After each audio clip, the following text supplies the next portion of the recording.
Olá a todos vocês, eu me chamo Caio Montenegro de Capua, eu sou professor, pesquisador e o criador do UNI, que é o primeiro programa de ensino fundamental 100% pautado no paradigma sistêmico da ciência para substituir o antigo paradigma mecanicista que está em vigor até hoje. Se você assistiu os 2 vídeos aperitivos, você vai lembrar muito bem, né? Nós temos hoje em dia ainda uma educação à la Frankenstein e a gente precisa migrar para uma educação à la Einstein.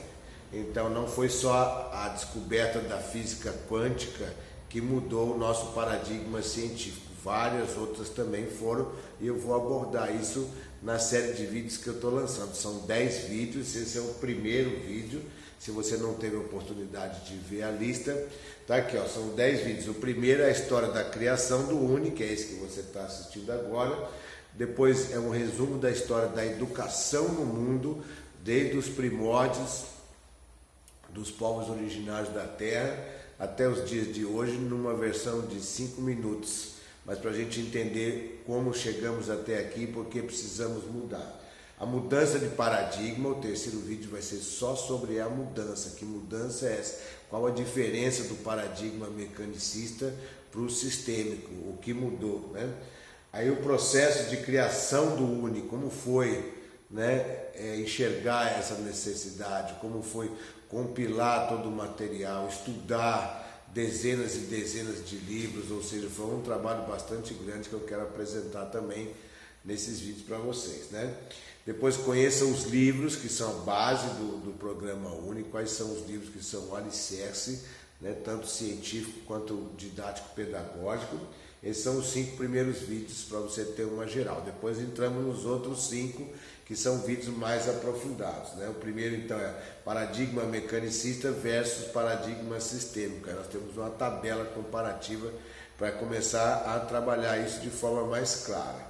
Depois nós temos os pressupostos teóricos do UNI, baseado naqueles livros, né, de apresentação inicial. Que pressupostos, ou seja, o que mudou no conhecimento, por exemplo, de geografia, de história, de física, de química, de biologia, que conceitos que eram errados e que mudaram, né, para a gente poder estar fazendo essa mudança, né?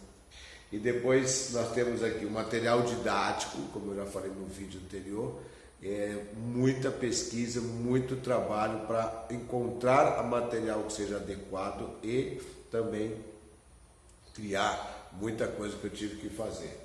Depois o processo de ensino-aprendizagem, como vai ser então essa escola, como vai ser esse processo de ensino-aprendizagem dentro de um paradigma completamente diferente, onde as coisas não estão escalonadas numa caixinha, elas estão ligadas em rede, né? Depois o último é a capacitação do corpo docente. O último vídeo já é para preparar os interessados. Quem assistiu os 2 vídeos aperitivos e esses 10 vídeos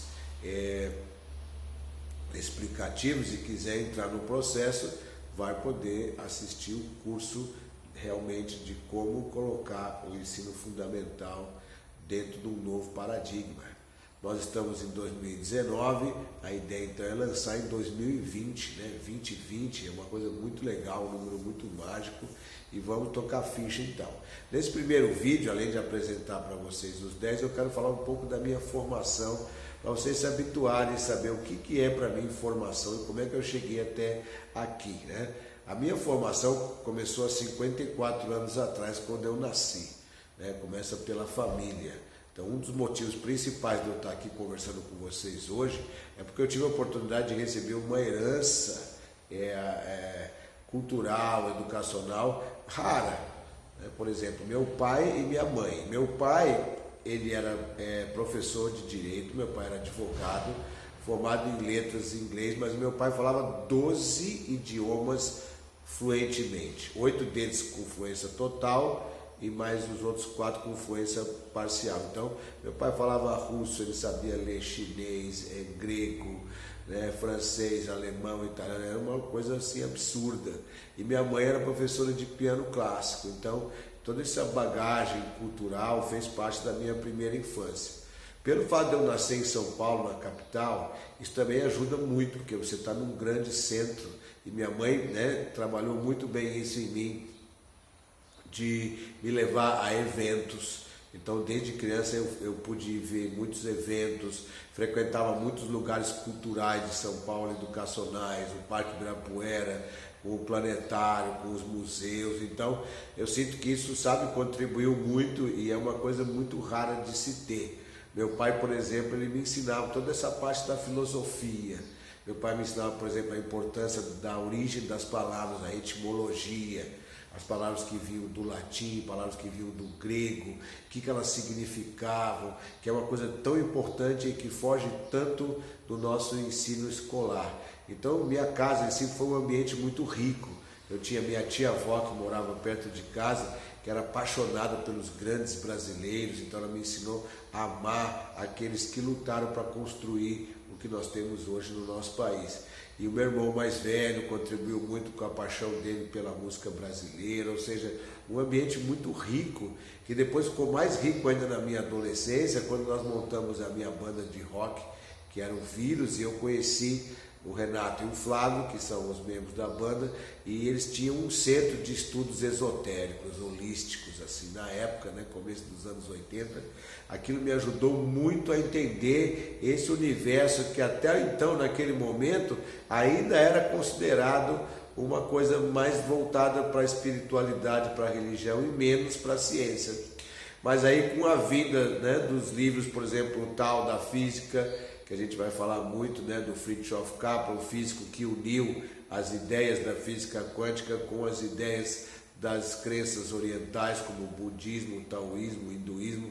Então, a partir dos anos 90, começo dos anos 2000 até agora, 2019, muitos livros que vocês vão conhecer vieram corroborar essa ideia que eu peguei durante a adolescência, desse universo energético que a princípio não era científico, mas que agora é e contribui muito. Então essas experiências minhas foram muito fortes na minha infância até a adolescência. Depois eu me juntei a uma organização voluntária não governamental e viajei boa parte do Brasil, outros países, onde eu também aprendi inglês e espanhol com fluência. Isso contribuiu muito para a minha visão de mundo, além da minha formação acadêmica, sempre fazendo cursos em várias universidades, ministrando aula nas universidades, e principalmente os cursos que eu fiz a partir de 2014 pelo Coursera. Coursera é um site, para quem não conhece, Coursera, né? A era dos cursos. É um site que abriga cursos das melhores universidades do mundo, onde eu pude realmente me atualizar e entender o que está acontecendo no mundo acadêmico afora. Eu fiz um curso sobre a origem do universo, sobre arqueologia, sobre a revolução, né, de ciência paradigmática, ou seja, nas universidades do mundo inteiro. Curso sobre mitologia, curso sobre fisiologia humana, ou seja, eu fui fazendo, são acho que 24, 25 cursos que eu fiz para poder ter essa questão importante que é você agora ser uma pessoa multidisciplinar e não focada só numa área que acontece. Então, uma educação básica muito forte, e nesse tempo eu fui então pesquisando e colhendo livros e lendo dentro dessa minha experiência como educador, por exemplo. Eu acho que quando eu cheguei aqui em São José, em 97 para 98, no ano 2000, eu fiz parte da equipe aqui em São José que fez a primeira síntese, né, da proposta curricular do município, que foi para mim uma experiência riquíssima, né? Principalmente o que me chamou a atenção foi que a coordenadora geral trabalhava muito a questão dos pressupostos dentro disso, né, científicos, e isso que é importante. O que aconteceu na nossa escola é que não tem que mudar só a parte do dia a dia escolar, né, de notas, avaliação, tem que mudar, são as disciplinas. Há erros absurdos dentro da disciplina de História, Geografia, Ciências, que continuam sendo ensinados. Então, os pressupostos teóricos, para mim, marcaram muito. Então, é uma trajetória de 54 anos de aprendizado, que espero que seja realmente uma bagagem suficiente para ajudar todos os interessados a entender como criar um novo paradigma na educação. Então espero que vocês tenham gostado e vamos continuar para o próximo vídeo. Um abraço a todos, valeu!